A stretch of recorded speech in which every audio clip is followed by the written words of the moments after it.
यहाँ पर मैं अपना एक्सपीरियंस शेयर करना चाहूँगा।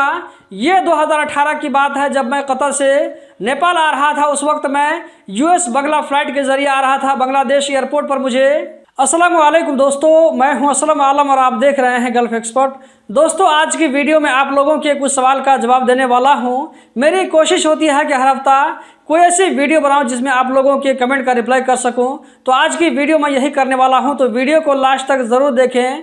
आज के पहले सवाल में आप में से किसी भाई ने पूछा है, कतर में पासपोर्ट बना सकते हैं? इस सवाल का मैं दो मतलब ले सकता हूं।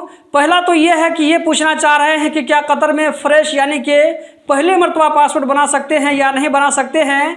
और दूसरा मतलब ये हो सकता है कि पासपोर्ट के एक्सपायर होने के बाद में इसको रिन्यू करवा सकते हैं या नहीं करवा सकते हैं। मैं दोनों सवाल का जवाब देने वाला हूँ। अगर आप यहाँ पर यह पूछना चाह रहे हैं कि पासपोर्ट को रिन्यू करवा सकते हैं या नहीं करवा सकते हैं, तो इसका जवाब यह है कि आप आसानी के साथ में कतर में पासपोर्ट को रिन्यू करवा सकते हैं। किसी भी नेशनलिटी के आप हैं, आप पासपोर्ट को रिन्यू करवा सकते हैं, कोई दिक्कत की बात नहीं है। जहां तक बात है न्यू पासपोर्ट बनवाने की, ये खास करके उन लोगों के साथ में होता है जो कि कतर में अपनी फैमिली को लेकर के रहते हैं और यहीं पर रहते हुए अगर उनके घर में किसी मेंबर का इजाफा हो जाता है, तो ऐसे बच्चों का पासपोर्ट पहली मरतबा बनवा सकते हैं, फ्रेश पासपोर्ट ले सकते हैं, कोई दिक्कत की बात नहीं है एम्बेसी में। इसी तरह ऐसे लोग भी अपना पासपोर्ट पहली मरतबा बनवा सकते हैं जिसने अपना कंट्री चेंज किया हो। मैं आप लोगों को एग्जांपल से समझा देता हूं। वो ये कि मैंने देखा है कि कुछ अफगानिस्तान के भाई जो कि पाकिस्तान का पासपोर्ट लेकर कतर जाते हैं और वहां जाकर के अफगानिस्तान की नेशनलिटी लेकर के फिर अफगानिस्तान का पासपोर्ट बनवा लेते हैं। ये मैं अपनी आंखों से देख चुका हूँ। हम चलते हैं अगले सवाल की जानिब। आज का अगला सवाल नेपाली में है, लेकिन मैं इसको आप लोगों के साथ में हिंदी में रख रहा हूं ताकि आप लोगों को बात समझ में आ सके।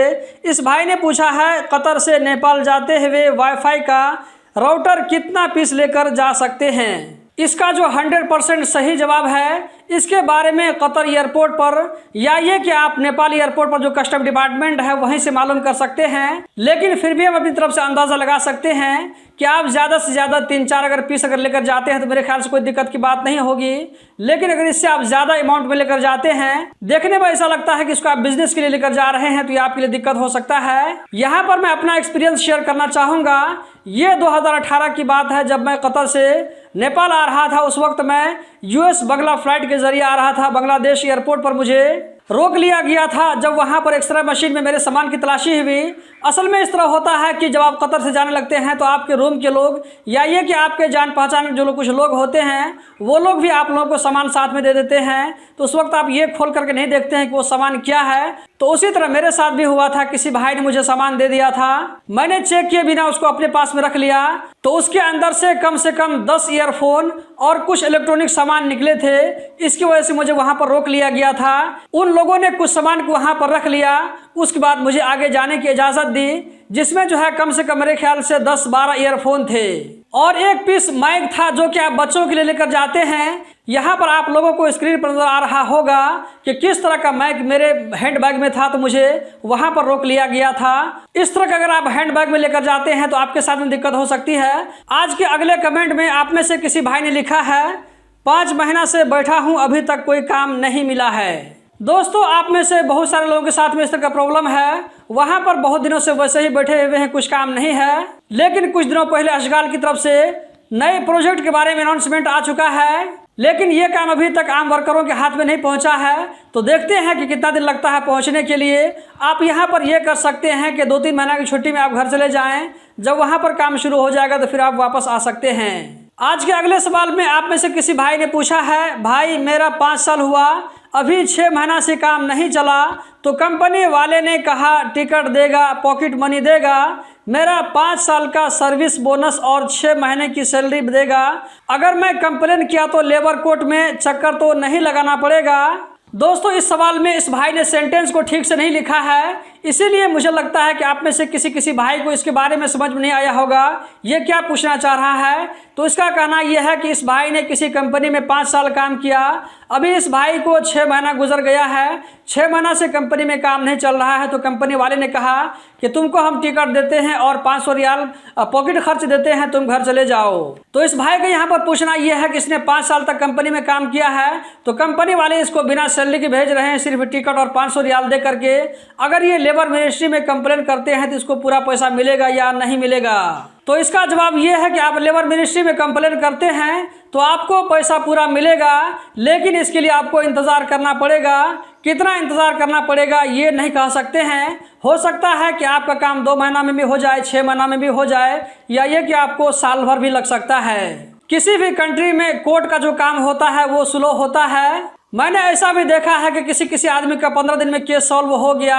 और आप में से बाज़ लोग ऐसे भी हैं जो कि कमेंट करते हैं कि असलम भाई मुझे 2 साल हो गया है लेबर कोर्ट में कंप्लेन किए हुए, लेकिन अभी तक मुझे हेल्प नहीं मिल रहा है, कहाँ जाऊँ, क्या करूँ? तो इस तरह भी होता है कि लेबर कोर्ट में कंप्लेन करने के बाद में 1.5 साल 2 साल तक भी फैसला नहीं होता है। तो आप इन सारी चीज़ों को देखते हुए अगर आपको लगता है कि आप कतर में रुक करके केस लड़ सकते हैं तो लड़िए। अगर आपको दिक्कत होगी और ये सारा खर्चा आप नहीं उठा पाएंगे, क्योंकि अगर आप कतर में रुकते हैं तो आपका रूम का किराया, इसी तरह खाने का पैसा और दूसरी ज़रूरियात जो होती है उसका पैसा आपको अरेंज करना ही पड़ेगा। अगर आप आसानी से कर सकते हैं तो रुक कर केस लड़िए। अगर ये सब आप नहीं कर सकते हैं तो मैं आपको सजेशन देना चाहूँगा कि आप मान लीजिए कि कंपनी वाले से अगर आप 10,000 रियाल वसूल करेंगे कोर्ट के जरिए, तो आपको 10,000 रियाल वसूल करने के लिए 10 या ये कि 12,000 रियाल या 15,000 रियाल भी आपको खर्चा करना पड़ेगा। अगला जो कमेंट है वो थोड़ा हट करके है, लेकिन इसको मैंने पिक कर लिया है क्योंकि ये जो भाई हैं ये रेगुलर इस वीडियो को देखते हैं और बहुत सारी वीडियो के नीचे में इनका कमेंट भी नज़र आता है। इनका जो नाम शो कर रहा है वो है वर्क यूट्यूबर टीम।